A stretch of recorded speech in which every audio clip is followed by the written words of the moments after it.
Bom, Igor, assim, primeiro, né, só para a gente fazer aí um resgate, né, de tudo que a gente teve nos últimos anos, a gente sempre deixou muito clara a questão da importância da continuidade, né, do trabalho que vem sendo feito.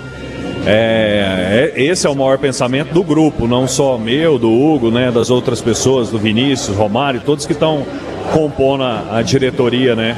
E esse trabalho é um trabalho em conjunto, né? Muitas vezes aparece o Leandro, aparece o Hugo, né? Porque a gente está sempre aí à frente, falando com vocês, muitas vezes com o torcedor também, mas tem muitas pessoas que estão envolvidas. E o Hugo sempre deixou claro, né, que era importante que a gente mantivesse esse grupo unido, que a gente tivesse essa continuidade, né, desse trabalho, mas que a gente deveria esperar aí chegar aos 45 pontos. Ainda não estamos, né, cravados, né, matematicamente, mas a gente espera que a gente consiga aí fazer esses pontos agora nessas últimas 3 rodadas, para que a gente pudesse sentar, discutir e falar sobre eleição, né? A gente sabe que o futebol, quando você começa a tratar as coisas do externo, né, fora do campo, né, fora das 4 linhas, isso tem um impacto direto. Então a gente não quis trazer nenhum tipo de problema, de tumulto nesse momento que a gente estava nessa reta final.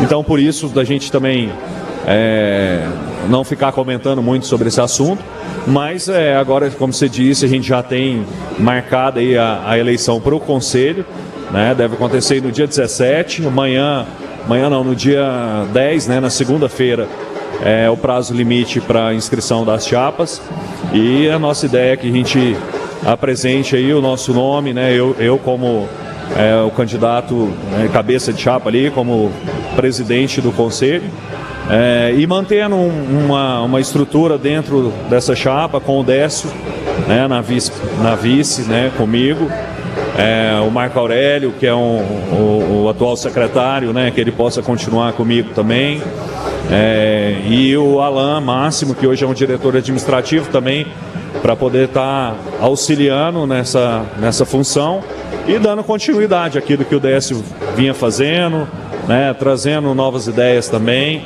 para que a gente possa fortalecer o nosso conselho, fortalecer essa unidade que a gente tem hoje dentro do conselho, para que aquele que vier assumir a diretoria executiva tenha também tranquilidade e possa desempenhar aí o trabalho da melhor maneira possível. Fábio Brasil é o nome hoje para assumir a presidência do Vila? Sim, eu acho que o Fábio, a gente, que eu falo, o grupo, né? A gente tem esse grupo muito, muito coeso, muito unido ali, né? E a intenção é que a gente tenha poucas mudanças, né, dentro dessa estrutura, pelo menos é a nossa vontade. Lógico que a gente precisa passar primeiro por essa etapa do Conselho, para que aí a gente possa marcar essa eleição para a executiva, mas eu acho que a ideia de todos que estão aqui hoje à frente da gestão é da continuidade, e tanto Fábio, né, o Hugo, Vinícius, Romário, todos que estão, Turquim, né, o Rodrigo, todos que estão, o Marinari, possam continuar. Então essa é a nossa intenção. Agora os nomes da executiva a gente pretende também aguardar para que a gente possa formalizar isso. Vamos ver como é que vai se desenhar essa questão do conselho aí. Não sei se de repente aparece uma outra chapa, mas a ideia é que a gente tem o mesmo grupo aí seguindo, e a gente deve apresentar uma chapa para executiva se a gente tiver êxito aí no conselho, logo que forem convocadas aí as eleições. Leandro, a informação que chega pra gente é que internamente ali no conselho, o trabalho do grupo Hugo Jorge Bravo, assim, chamando, ele é muito bem avaliado, tanto que não deve haver oposição nessas eleições. Um clube que não tem essa guerra política, essa briga de dois lados, essa oposição, você vê como positivo? Você acha que essa facilidade para encabeçar um novo mandato desse grupo que está sendo, né, comandado atualmente pelo Hugo Jorge Bravo, é positivo para o Vila? Cara, assim, quando você fala que não há oposição, assim, não é que não há oposição, às vezes nós mesmos, né, dentro do nosso grupo, a gente tem as nossas divergências, né?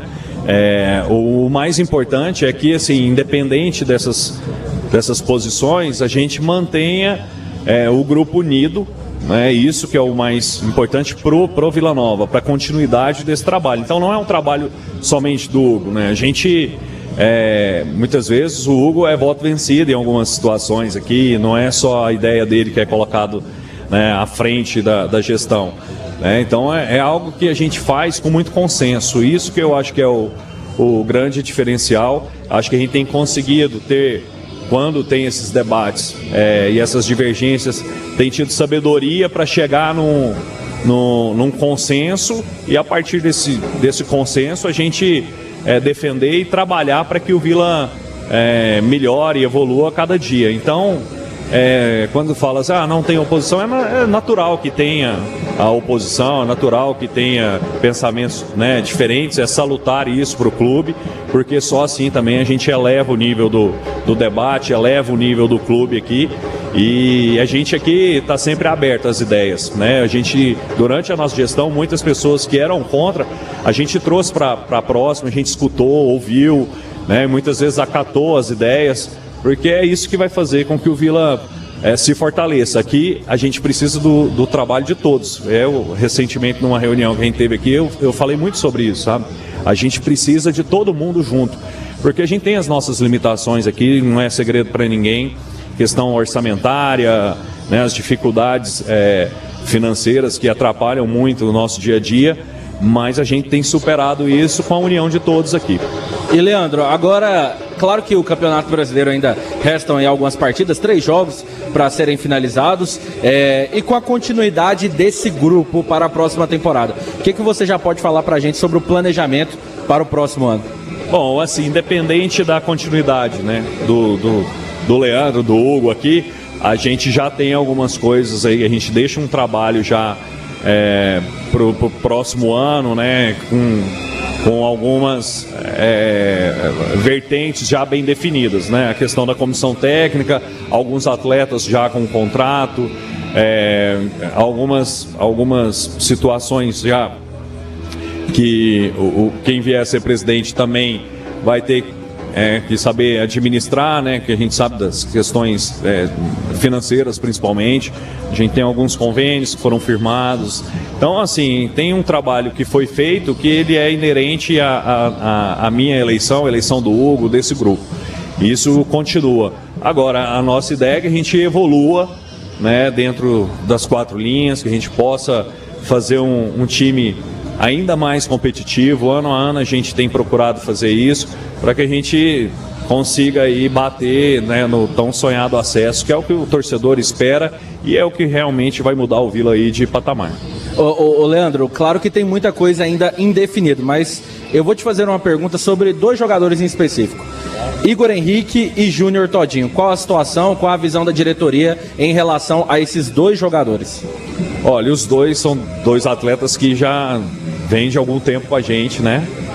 Isso já mostra que assim, a gente tem muita confiança nos 2, né? São 2 atletas importantes, são muito decisivos, né? Isso eu acho que é claro. Nos momentos de maior dificuldades foram atletas que assumiram o protagonismo deles, não à toa, pela qualidade que tem, pela capacidade que tem e por serem jogadores tarimbados, né? Jogadores que a gente fala que gosta de jogo grande. Na decisão do Campeonato Goiano foram importantíssimos, né? Se a gente pegar os recortes daquele jogo, você vai ver que eles estão envolvidos ali praticamente todos os gols. E assim, são jogadores que realmente têm o seu valor, têm o seu peso, mas não há nada definido ainda em relação à continuidade. Isso o Loser tem trabalhado com o Alarcon, tem a comissão permanente também, fazendo as avaliações. Acho que esse momento que nós estamos vivendo é um momento ideal para isso, né, para que ele possa conhecer os atletas, saber da capacidade de cada um, não à toa, né, o time tem mudando. Hoje o Kozlinski tem oportunidade, o Thales mais uma vez em campo, Pajé, Bruno Mendes, ele tem feito dando essa oportunidade para ele também, o próprio André. Então, assim, é um momento de avaliação e eu não posso cravar nada aqui porque ainda tem esses jogos e muita coisa ainda vai acontecer. O Alarcon fica para o próximo ano? Também é do nosso desejo, né? Claro que a gente precisa sentar com ele, mas a ideia nossa é que ele permaneça, né? Já tem trabalhado também pensando nisso, né? Já feito alguns contatos, analisado algumas situações aí para que assim, o trabalho precisa continuar, independente do que acontecer na questão da gestão, da eleição. Eu acredito que o Alarcon tem feito um bom trabalho, é um cara que a gente no dia a dia tem tido muita facilidade, sabe, com o contrato, é uma pessoa muito querida por todos aqui, tem um ótimo relacionamento, né, dentro do mercado, não só com agentes, mas com técnicos, com treinadores, atletas. Então, a gente está muito feliz, espero que ele possa continuar. Leandro, para finalizar aqui o nosso papo, foi uma baita entrevista, inclusive, uma pergunta sobre a próxima temporada e também sobre o que está acontecendo nesta Série B. A situação financeira, ela foi muito falada ao longo desse ano. O Vila Nova, mesmo com todas as dificuldades, conseguiu bater várias metas que foram propostas no planejamento lá do fim do ano passado, né? O próprio Campeonato Goiano, o Vila conseguiu chegar, ser campeão. Na Copa do Brasil, acabou caindo para um gigante do futebol brasileiro. E nós estamos acompanhando a situação do Goiás na Série B. Se o Goiás, esse ano, não conseguir o acesso à Série A do Campeonato Brasileiro e, mais uma vez, disputar a Série B no próximo ano, você acha que dá uma equilibrada nessa questão financeira do futebol goiano no próximo ano? Ô Igor, eu vou te falar assim, em termos gerais, sabe, não é futebol goiano, é futebol brasileiro, né? Os clubes todos estão passando por muita dificuldade, né? E não é choro de dirigente, não é nada disso. Porque assim, a gente vive um momento os valores praticados muito altos, né? Muito por conta dos valores de SAF, de liga, né, que foram colocados nos clubes. Muitos clubes acabaram inflacionando e utilizando esse dinheiro aí, muitos deles para contratação de jogadores, de atletas, exclusivo no futebol. Então isso fez com que o mercado ficasse muito inflacionado e os clubes não acompanham, né, o crescimento, não tem o crescimento das receitas no mesmo patamar. Então todos os clubes estão enfrentando dificuldades agora nessa reta final, principalmente os de Série B. A gente vê as notícias, a gente conversa com outros presidentes e assim, a gente tem feito o nosso trabalho aqui com muita dificuldade, mas procurando ser o mais responsável possível dentro daquilo que foi estabelecido para o nosso orçamento. A gente vai ter uma dificuldade agora no final. Eu espero que a gente não precise utilizar um dinheiro de antecipação, né, de alguma outra receita aí, mas a tendência é que a gente não consiga também ficar dentro do nosso orçamento por conta da dificuldade que a gente teve durante o ano. Lógico que se algumas receitas que a gente contava tivessem sido pagas para o clube, né, principalmente na venda de atletas, de direitos, a gente estaria falando de uma outra situação, estaria tranquilo aqui hoje, mas é o futebol, né, é o futebol brasileiro, é a Série B, a questão, lógico, da nossa realidade aqui no Campeonato Goiano. A gente ainda tem uma desvantagem muito grande para os nossos adversários, mas à medida que, lógico que esses rivais permanecem na mesma divisão que você, isso tende a ficar mais equilibrado. Agora, o que eu posso dizer é que a gente precisa rever muita coisa em relação a fair play, em relação aos gastos do futebol, porque tornou-se algo exorbitante e muito difícil para os clubes se manterem em pé.